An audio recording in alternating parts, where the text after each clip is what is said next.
লেবাননে ব্যাপক হামলার প্রস্তুতি ইসরায়েলের, ঝাঁঝরা হয়ে যাবে তেল আবিব, পাল্টা হুঁশিয়ারি হিজবুল্লাহর। পুতিনের উপর কোরিয়া সফর উদ্বেগের কারণ হতে পারে চীনের, মত বিশ্লেষকদের। মস্কোর সাথে ঘনিষ্ঠ সম্পর্ক কমবে, পিয়ংইয়ংয়ের উপর বেইজিংয়ের প্রভাব। বিলাসবহুল গাড়ির বিনিময়ে কিম জং উনের কাছ থেকে পোষা প্রাণী উপহার পেলেন পুতিন। রুশ প্রেসিডেন্টকে দেয়া হয়েছে 2টি ঐতিহ্যবাহী পাংশাং কুকুর।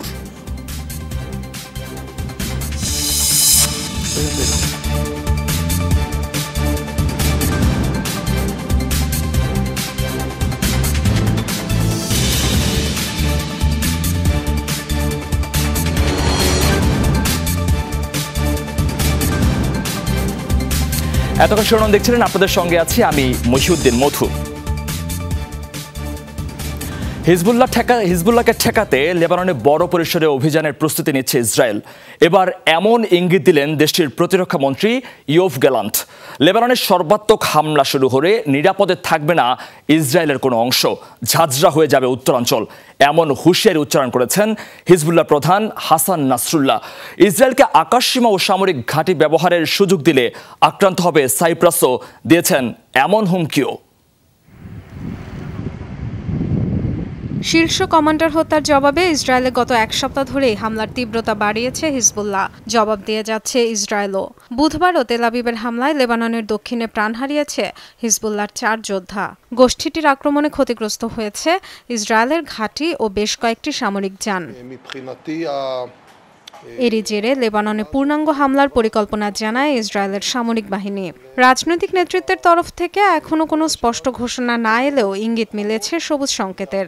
বুধবার নর্দার্ন কমান্ডের সাথে বিশেষ বৈঠক করেন প্রতিরক্ষামন্ত্রী ইয়োভ গ্যালান্ট ও সেনাবাহিনীর chief of staff Herzi Halevi. তারা উত্তপ্ত পরিস্থিতির দায় চাপাচ্ছে হিজবুল্লাহর ওপরই। এটা যে কোনো পরিস্থিতির জন্য প্রস্তুত থাকার সময়। উত্তর ও দক্ষিণ উভয় দিকেই লড়াইয়ের অভিজ্ঞতা রয়েছে সেনাদের। স্থল ও বিমান বাহিনীর প্রস্তুতি ঝালাই ও গোয়েন্দা তৎপরতা জোরদার করছি। হিজবুল্লাহ 8 অক্টোবরই আমাদের বিরুদ্ধে যুদ্ধ শুরু করেছিল, আর তখন থেকে চলছেই। এই পরিস্থিতির পরিবর্তন অত্যাবশ্যকীয় হয়ে পড়েছে। লেবাননের সর্বাত্মক অভিযান হলে চুপ থাকবে না হিজবুল্লাহ। গোষ্ঠী প্রধান হাসান নাসরাল্লাহর হুঁশিয়ারি, আক্রান্ত হবে ইসরায়েলের সব এলাকা, প্রয়োজনে স্থল বাহিনী পাঠানোর হুঁশিয়ারিও দেন। বুধবার টেলিভিশনে প্রচারিত ভাষণে প্রথমবারের মতো ভূমধ্যসাগরীয় প্রতিবেশী সাইপ্রাসকে উদ্দেশ্য করেও হুমকি দেন নাসরাল্লাহ।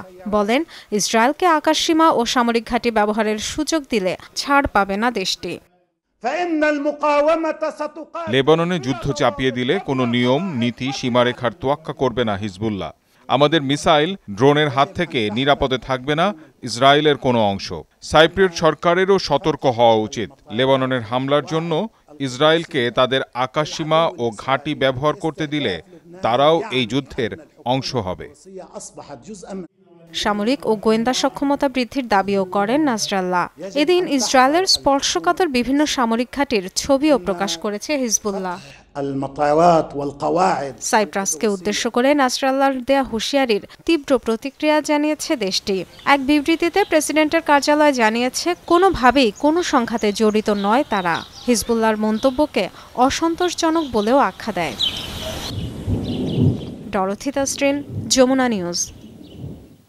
গাজার রাফায় আবারও ত্রাণ সংগ্রহকারী ফিলিস্তিনিদের উপর বর্বর আগ্রাসন চালিয়েছে ইসরায়েল। একযোগে হামলা চালিয়েছে আকাশ ও স্থলপথে। কারেম আবু সালেম বর্ডার ক্রসিংয়ের কাছে ত্রাণের আশায় অপেক্ষা করছিল ফিলিস্তিনিরা। সে সময় চালানো হয় হামলা। ঘটনাস্থলে প্রাণ গেছে কমপক্ষে 9 জনের, আহত হয় আরও অন্তত 30 জন। রাতভর হামলা চালানো হয় গাজার বিভিন্ন অংশে। রাফার আরও ভেতরে প্রবেশ করেছে পদাতিক সেনারা। শরণার্থী শিবির টার্গেট করে চলছে অভিযান।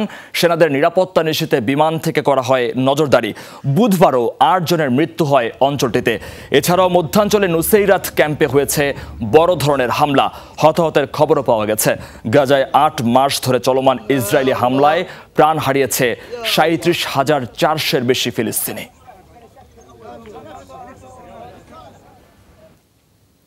গাজায় ফিলিস্তিনিদের উপর যৌন সহিংসতা চালাচ্ছে ইসরায়েলের সামরিক বাহিনী। জাতিসংঘের মানবাধিকার পরিষদের এক তদন্ত প্রতিবেদনে উঠে এসেছে এমন অভিযোগ। বুধবার মানবাধিকার পরিষদের অধিবেশনে চেয়ারম্যান নাভি পিল্লাই দাবি করেন, ইসরায়েলের বিরুদ্ধে যুদ্ধাপরাধের অসংখ্য প্রমাণ পাওয়া গেছে। তার অভিযোগ, গাজায় 8 মাসে বেশি সময় ধরে অমানবিক ও নিষ্ঠুর আচরণ করছে ইসরায়েল সেনাবাহিনী। প্রতিবেদনে জানানো হয়, জোরপূর্বক ফিলিস্তিনিদের উচ্ছেদের পাশাপাশি ইচ্ছাকৃতভাবে হামলা চালানো হচ্ছে বেসামরিকদের উপর। 7 অক্টোবর হামাসের হামলায়ও যুদ্ধাপরাধের প্রমাণ পাওয়া গেছে বলে দাবি তার।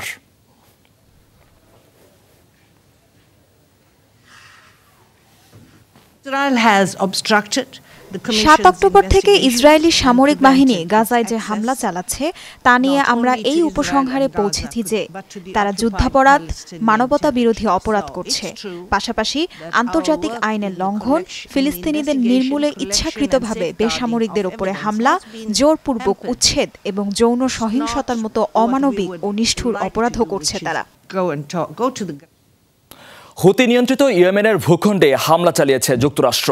দেশটির সেন্ট্রাল কমান্ড জানায়, হামলা চালিয়ে ধ্বংস করা হয়েছে সশস্ত্র গোষ্ঠীটির একটি সেন্ট্রাল স্টেশন, একটি কন্ট্রোল কমান্ড সেন্টার। পাশাপাশি ধ্বংস করা হয়েছে হুতির 2টি জাহাজও। এদিকে গ্রিসের মালিকানাধীন জাহাজ MV টিউটরে হামলার ভিডিও প্রকাশ করেছে হুতি। ভিডিওতে দেখা যায় মিসাইল ও বিস্ফোরক বোঝাই বোটের মাধ্যমে জাহাজটিতে হামলা চালানো হয়। 12 জুন চালানো হামলায় জাহাজটি ডুবে গেছে। হুতির হামলার কারণে ডুবে যাওয়া দ্বিতীয় জাহাজ এটি।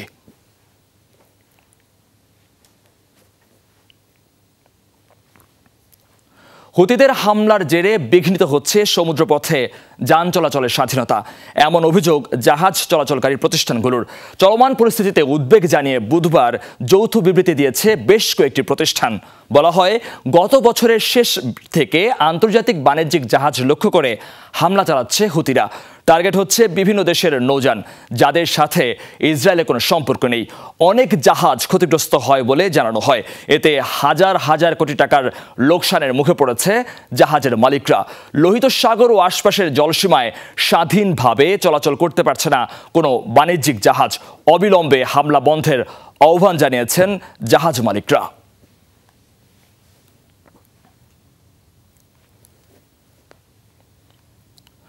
ইরানের রেভলিউশনারি গার্ডস IRGC-কে সন্ত্রাসী সংগঠনের তালিকায় অন্তর্ভুক্ত করল কানাডা। বুধবার এক ঘোষণায় দেশটির জননিরাপত্তা বিষয়ক মন্ত্রী ডমিনিক লিব্ল্যাঙ্ক জানান, বৈশ্বিক সন্ত্রাসবাদের মোকাবেলায় নেওয়া হয়েছে গুরুত্বপূর্ণ এই পদক্ষেপ।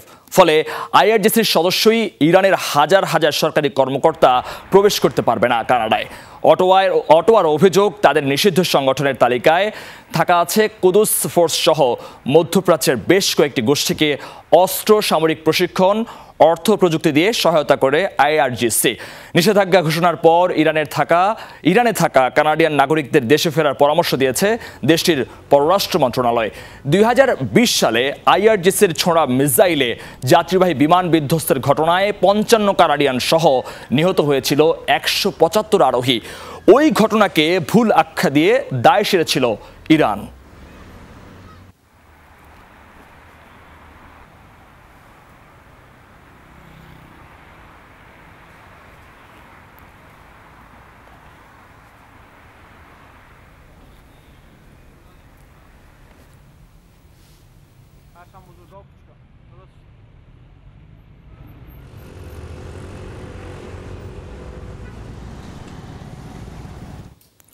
ভিয়েতনামকে জ্বালানি ও নিরাপত্তা খাতে সহায়তার আগ্রহী রাশিয়া।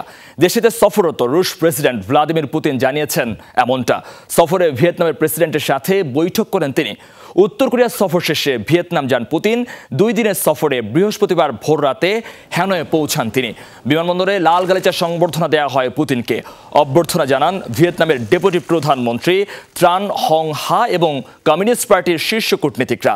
5মবারের মতো ভিয়েতনাম সফরে গেলেন পুতিন। গত মে মাসে 5ম মেয়াদে দায়িত্ব গ্রহণের পর এটি পুতিনের 3য় বিদেশ সফর। এর আগে বুধবার বহুল আলোচিত উত্তর কোরিয়া সফরে যান পুতিন। গার্ড অব অনার সহ জমকালো সংবর্ধনা দেওয়া হয় তাকে। কৌশলগত নিরাপত্তা বিষয়ক চুক্তি হয় দুপক্ষের মধ্যে।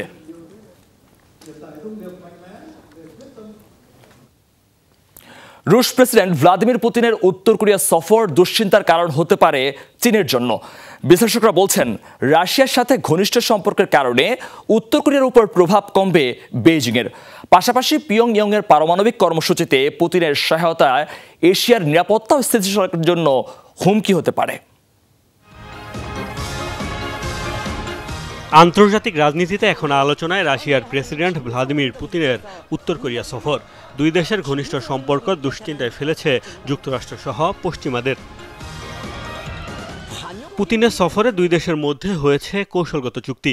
এই প্রতিরক্ষা চুক্তির আওতায় রাশিয়া ও উত্তর কোরিয়ার মধ্যে কেউ আগ্রাসনের শিকার হলে পরস্পরের পাশে দাঁড়ানোর কথা বলা হয়েছে। পাশাপাশি বাড়ানো হবে সামরিক সহায়তা।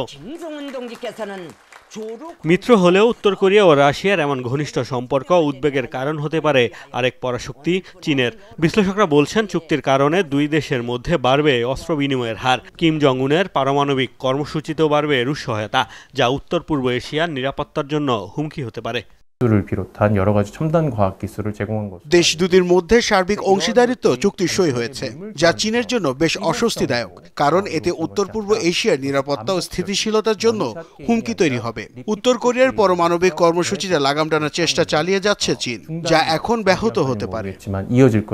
রাশিয়া ও উত্তর কোরিয়া দুই দেশই বর্তমানে আন্তর্জাতিক নিষেধাজ্ঞায় জর্জরিত। অনেক ক্ষেত্রে বেইজিংয়ের উপর নির্ভরশীল পিয়ংইয়ং।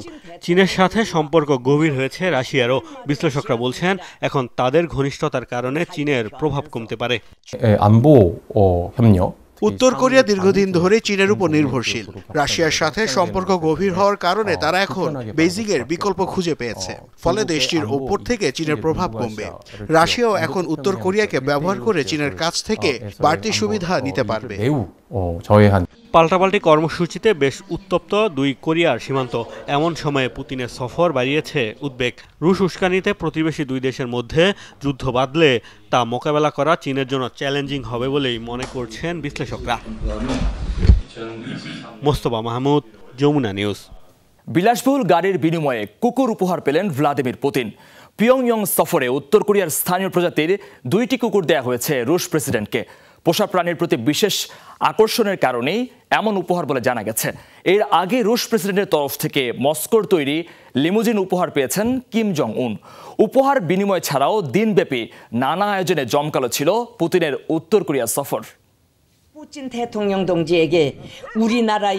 স্থানীয় প্রজাতির কুকুরগুলো পরিচিত পাংসান নামে।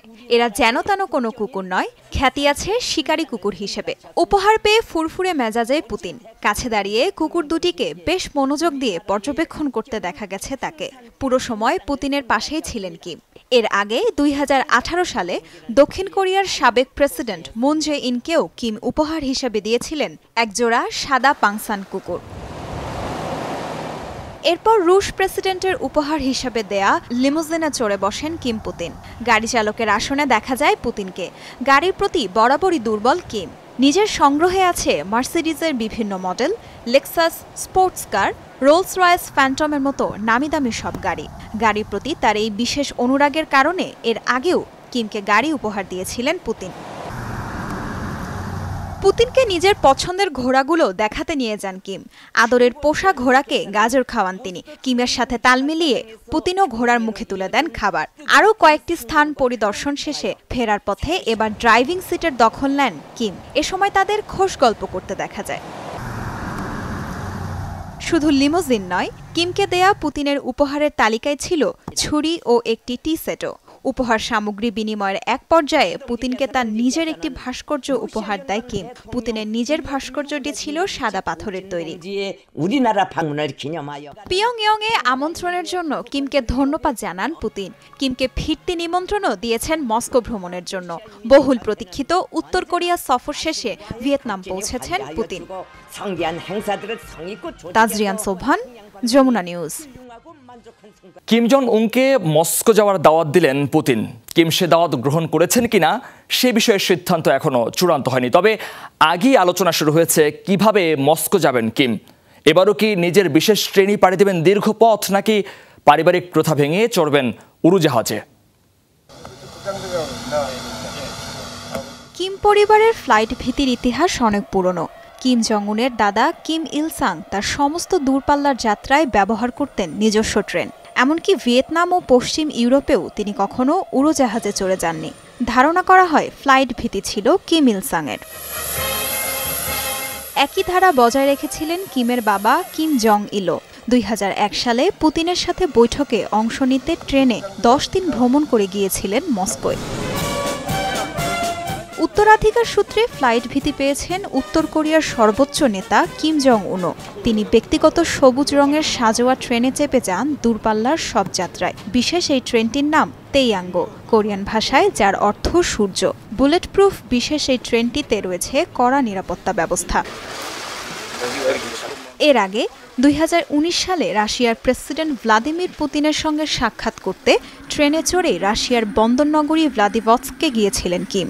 সে সময় 1180 কিলোমিটার দীর্ঘ পথ ট্রেনে চেপে পাড়ি দিয়েছিলেন তিনি।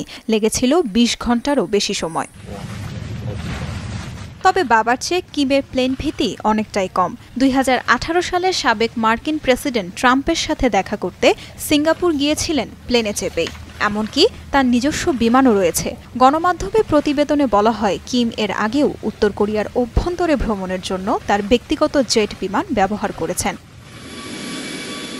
তবে পুতিনের আমন্ত্রণ গ্রহণ করে মস্কো ভ্রমণে কিম যাবেন কিনা তা এখনও নিশ্চিত নয়। হতে পারে এবারও পারিবারিক প্রথা ও ফ্লাইট ভীতির কারণে ট্রেনে চেপেই যাবেন মস্কোয়। আবার উড়োজাহাজে চড়ে নতুন করে আলোচনায় আসতে পারেন উত্তর কোরিয়ার সর্বোচ্চ নেতা কিম জং উন। তাজরিয়ান সোবহান, যমুনা নিউজ। পাল্টাপাল্টি হামলায় উত্তেজনা আরও বেড়েছে রাশিয়া ইউক্রেন ফ্রন্ট লাইনে। বেশ কিছু এলাকায় আরও অগ্রসর হওয়ার দাবি মস্কোর। বুধবার এক বিবৃতিতে রুশ প্রতিরক্ষামন্ত্রী জানিয়েছেন আবারও ইউক্রেনের অস্ত্রাগারে হামলা চালিয়েছে তাদের সেনারা।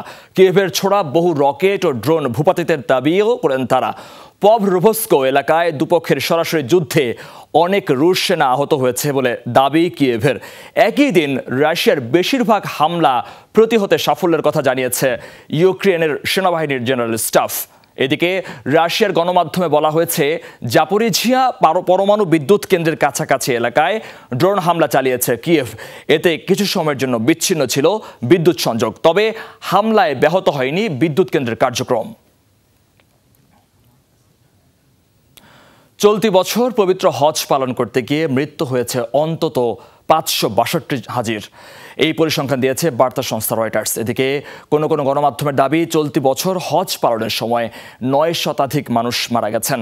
তবে আনুষ্ঠানিকভাবে এখনও সৌদি সরকারের পক্ষ থেকে কোনো তথ্য দেওয়া হয়নি। নিহতদের মধ্যে 3 শতাধিকই মিশরের নাগরিক। দেশের আরও 118 জন নিখোঁজ। এছাড়া ভারতের 68 ও জর্ডানের 60 নাগরিকের মৃত্যু হয়েছে। হাবের তথ্য অনুসারে সৌদি আরবে হজ পালনে যাওয়া 30 বাংলাদেশিরও মৃত্যু হয়েছে। সৌদি কর্তৃপক্ষের দাবি তীব্র তাপদাহের কারণে বেশিরভাগ মানুষ অসুস্থ হয়ে পড়েন।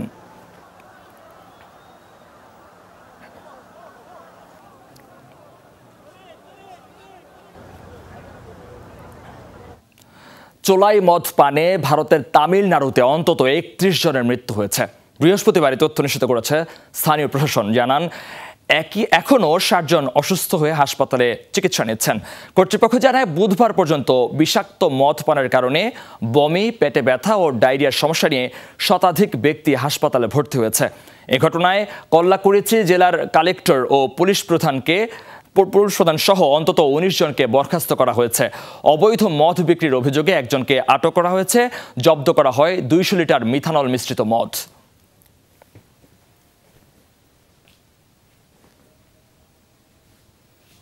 দাবানলের তীব্রতা কমছেই না যুক্তরাষ্ট্রের নিউ মেক্সিকো অঙ্গরাজ্যে। বুধবার আগুনের কারণে প্রাণ হারিয়েছেন অন্তত 2 জন। ধোঁয়ায় অসুস্থ হয়ে পড়েছেন কাছাকাছি এলাকার অনেক বাসিন্দা। স্মরণকালের ভয়াবহ দাবানলে পুড়ে গেছে প্রায় 1500 বাড়িঘর। ধ্বংস হয়েছে রাজ্যটির দক্ষিণাঞ্চলের 23,000 একরের বেশি বনাঞ্চল। এরই মাঝে 8,000-এর বেশি বাসিন্দাকে সরিয়ে নেওয়া হয়েছে নিরাপদ স্থানে। জারি রয়েছে জরুরি অবস্থা। এখনও কাছাকাছি এলাকার বাসিন্দাদের উদ্ধারে কাজ করে যাচ্ছে জরুরি বিভাগের সদস্যরা। গত 3 দশক ধরেই নিউ মেক্সিকোতে চলছে তীব্র খরা। ভয়াবহ দাবানলের কারণে হিসেবে জলবায়ু পরিবর্তন ও প্রচণ্ড দাবদাহকে দায়ী করছেন সংশ্লিষ্টরা।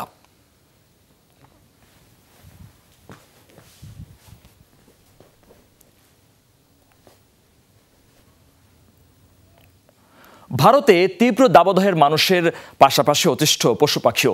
দেশটিতে প্রতিদিনই হিট স্ট্রোকে মারা যাচ্ছে অসংখ্য পাখি। দেখা দিয়েছে পানিশূন্যতা সহ অন্যান্য রোগ। সবচেয়ে আশঙ্কাজনক অবস্থা কবুতরের। এমন অবস্থায় পাখিদের বাঁচাতে নানাবিধ পরামর্শ পশু চিকিৎসকদের। তীব্র দাবদাহে নাজেহাল ভারতবাসী। দিল্লিতে রেকর্ড করা হয়েছে 52.9 ডিগ্রি সেলসিয়াস তাপমাত্রা, যা দেশটির ইতিহাসে সর্বোচ্চ। মানুষ ছাড়াও দাবদাহে পড়ছে পশু পাখিরাও। বিশেষত পাখিদের মধ্যে বাড়ছে হিটস্ট্রোকজনিত মৃত্যুর কারণ। তাপমাত্রা বৃদ্ধি পাওয়ায় পানিশূন্যতার লক্ষণও দেখা দিয়েছে পাখিদের মধ্যে। অসুস্থ হয়ে প্রতিদিন মাটিতে পড়ে যাচ্ছে শত শত পাখি। এদের মধ্যে সবচেয়ে বাজে অবস্থা কবুতরের। প্রচণ্ড খরতাপে টিয়া, ঈগল, পেঁচা জাতীয় পাখি আক্রান্ত হচ্ছে নানা রোগে। তাপমাত্রা যেভাবে বাড়ছে তাতে হিট স্ট্রোক করা পাখির সংখ্যা প্রতিদিনই বাড়ছে। বেশিরভাগই কবুতর। হিট স্ট্রোক জনিত কারণে তাদের মৃত্যু হারও বেড়েছে। এসবই তাপপ্রবাহের কারণে। পাখিদের হিটস্ট্রোক থেকে বাঁচাতে সবাইকে এগিয়ে আসার অনুরোধও করছেন চিকিৎসকরা। অসহায় এসব পশু পাখিদের বাঁচাতে সবাইকে এগিয়ে আসা উচিত। আমাদের মতো তাদেরও প্রাণ আছে, আমাদের মতো তাদেরও পানি আর খাদ্যের প্রয়োজন হয়। হিট স্ট্রোক থেকে পাখিদের রক্ষায় বাটিতে করে বাইরে পানি রাখা উচিত। 2-3 দিনের মধ্যেই কমতে পারে এই তাপপ্রবাহ, এমনটি জানিয়েছে ভারতের আবহাওয়া অধিদপ্তর। অনিক রহমান, যমুনা নিউজ। দর্শক, যমুনা আইডেস্ক এ পর্যন্তই। এতক্ষণ সাথে থাকার জন্য ধন্যবাদ আপনাদের সবাইকে।